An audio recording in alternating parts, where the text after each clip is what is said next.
What's up, everyone, and welcome back to Global 7.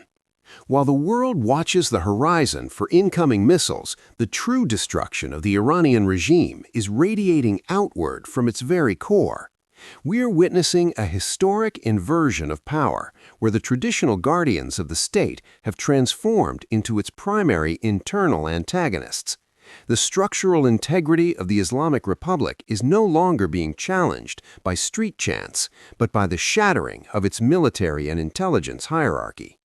Tonight's intelligence confirms that the ring of fire Tehran tried to build around its enemies has instead closed tightly around its own throat.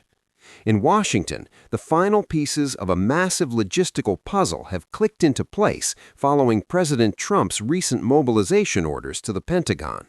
This isn't a mere display of diplomatic frustration. It is a clinical, live broadcasted dismantling of a 47-year-old political architecture.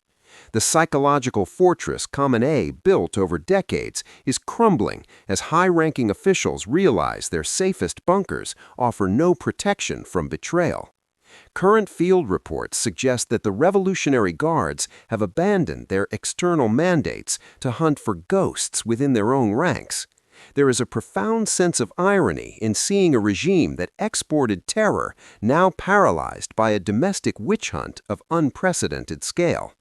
The administrative brain of the country is being eaten away by a paranoia that renders the chain of command completely non-functional. Military leaders now operate in a vacuum of trust, where issuing a standard order could be interpreted as a signal for a potential coup. This internal autoimmune response is doing more damage to the state's survival than any foreign bombardment could hope to achieve. Intelligence indicates that the regime has begun a desperate purge, targeting even those who were once considered the bedrock of the establishment.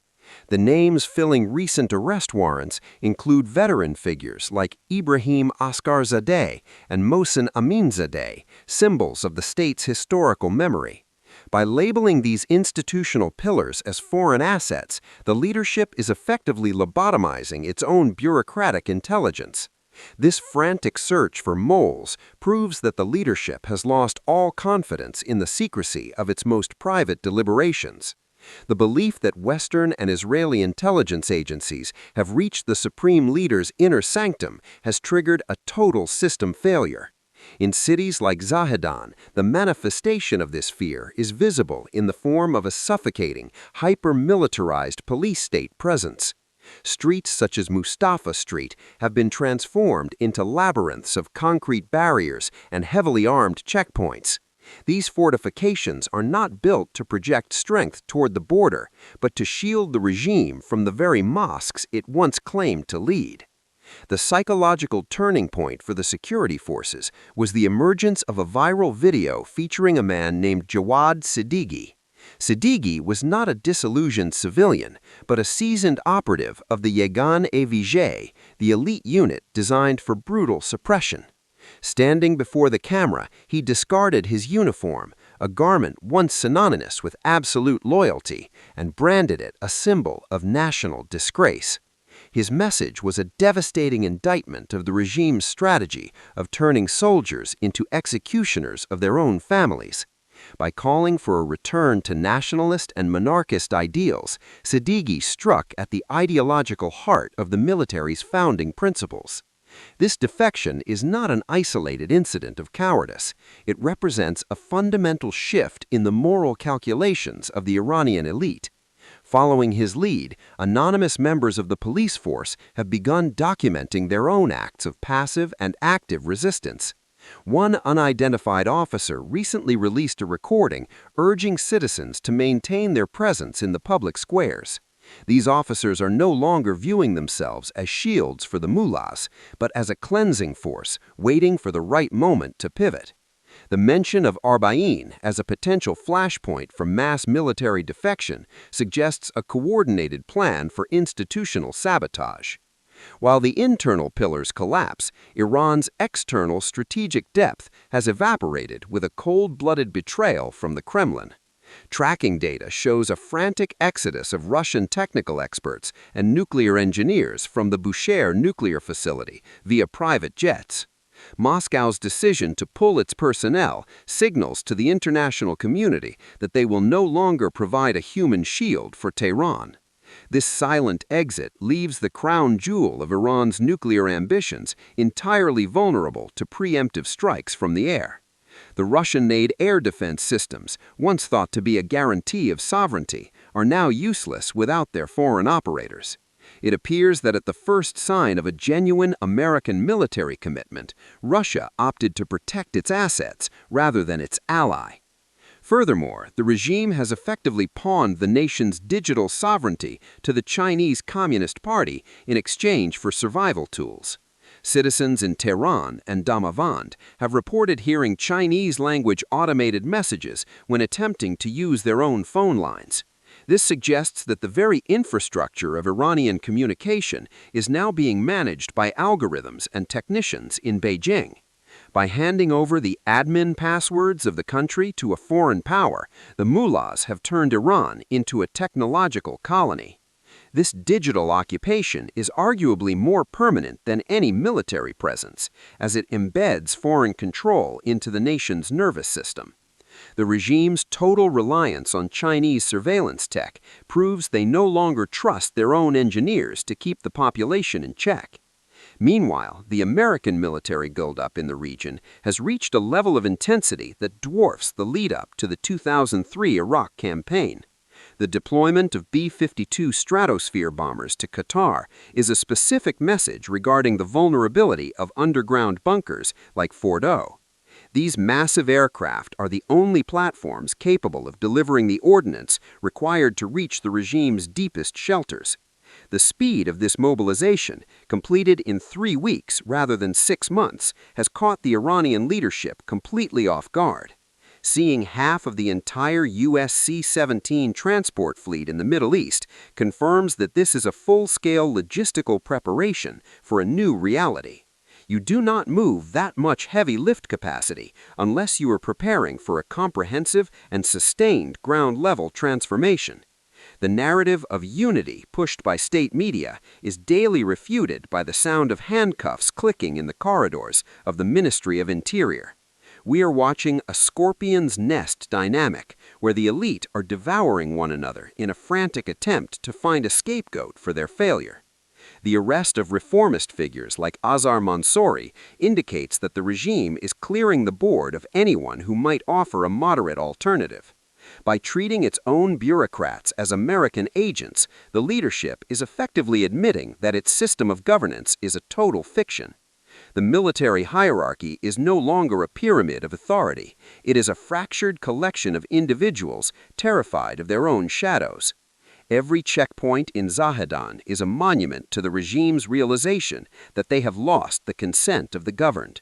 When a special forces soldier like Siddiqui calls for the legitimate leadership of the past, he is tapping into a deep-seated nationalist vein.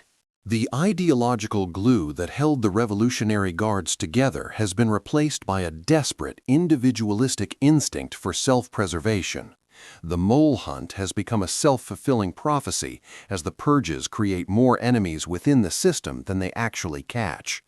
Tehran is learning the hard way that a security shield provided by Russia is only as strong as Moscow's current diplomatic convenience.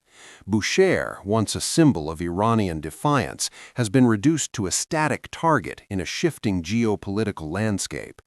The abandonment by Russian technicians serves as a green light for any regional power looking to settle old scores with the mullahs. The digital keys to the country are no longer in Persian hands, leaving the regime vulnerable to a kill switch controlled by Beijing. This surrender of sovereignty is the ultimate betrayal of the 1979 revolution's promise of neither East nor West. Every fiber optic cable in Iran now carries the imprint of a foreign surveillance state, making privacy a thing of the forgotten past. The U.S. Air Force's logistical footprint suggests that they are prepared to manage the aftermath of a total regime collapse. This is not a drill, nor is it a bluff. It is the physical manifestation of a strangulation operation designed to end the status quo. The regime is trapped in a paradox. They need their soldiers to be brutal, but that very brutality is causing the soldiers to defect. Each video released by a resisting officer acts as a catalyst for the next dozen to reconsider their own positions. The sound of American jets is distant, but the sound of internal betrayal is deafening inside the Supreme Leader's residence. We are seeing a 47-year-old experiment in theocracy reaching its terminal phase in full view of the global community. The transition from a functional state to a scorpion's nest is now complete, with the elite focusing entirely on mutual destruction. Every arrest made within the reformist wing is another brick removed from the foundation of the state's political legitimacy. The use of Chinese algorithms to suppress Persians is a bitter irony for a regime that preached about national dignity. Moscow's taxi-to-the-airport approach to the Bushehr staff will be remembered as the definitive end of the Russo-Iranian axis. The mobilization of the B-52 fleet ensures that no mountain is deep enough to hide the regime's remaining assets. This is the first time in history that a regime's collapse is being synchronized with such a massive external military pressure. The logic of the street has finally been overtaken by the logic of the barracks, and the barracks are saying no more. The interrogation of state cogs and memory bearers like Aminzadeh signifies a regime that has forgotten its own history. When the guardians of the revolution start fearing their own shadows, the revolution is officially over. The police state in Zahedan is a brittle mask covering a face of pure, unadulterated terror. Concrete blocks around mosques reveal a leadership that knows it can no longer prey among its own people. Siddiqui's calm demeanor in his video was more threatening to the mullahs than any shouting protester. His call to not fire on the people is a direct strike against the only tool the regime has left: violence. If the police refuse to clear the streets, the regime's power exists only on paper and in empty television studios.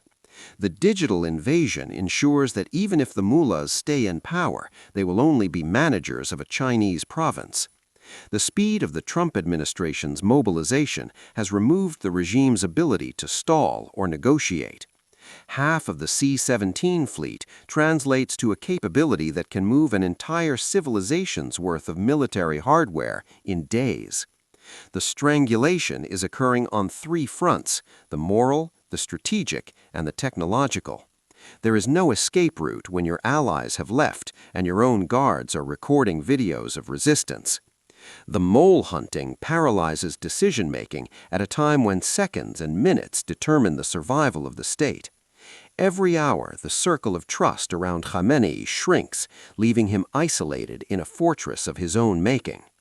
The portrayal at Bushehr proves that strategic partnerships are a fantasy in the face of overwhelming American force.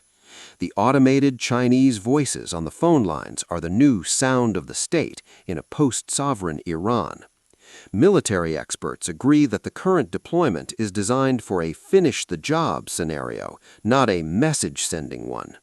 The internal decay has reached the point of no return, where even a cessation of external pressure wouldn't save the system.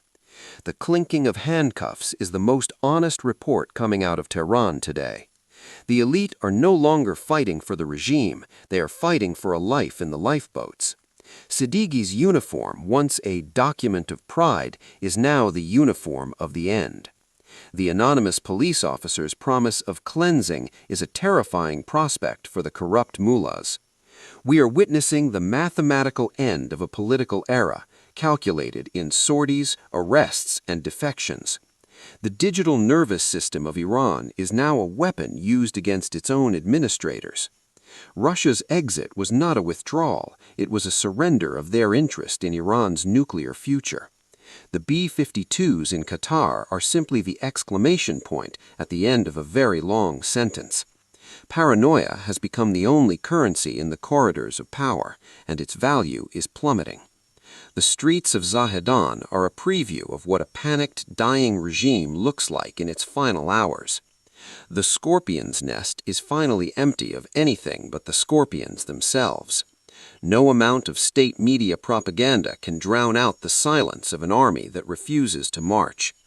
The transition of Iran from an independent actor to a vassal state is the legacy of the current leadership. Every C-17 landing in the region is a heartbeat in the countdown to a new Middle Eastern reality. The mole hunting has successfully decapitated the regime's own ability to defend itself. The 47-year-old regime is being dissected in real time by a combination of internal rot and external precision. Sovereignty died when the first Chinese voice answered a Persian phone call. The killing machine has run out of fuel because the parts have decided they no longer want to grind. Khamenei's safest shelters are now his most dangerous traps.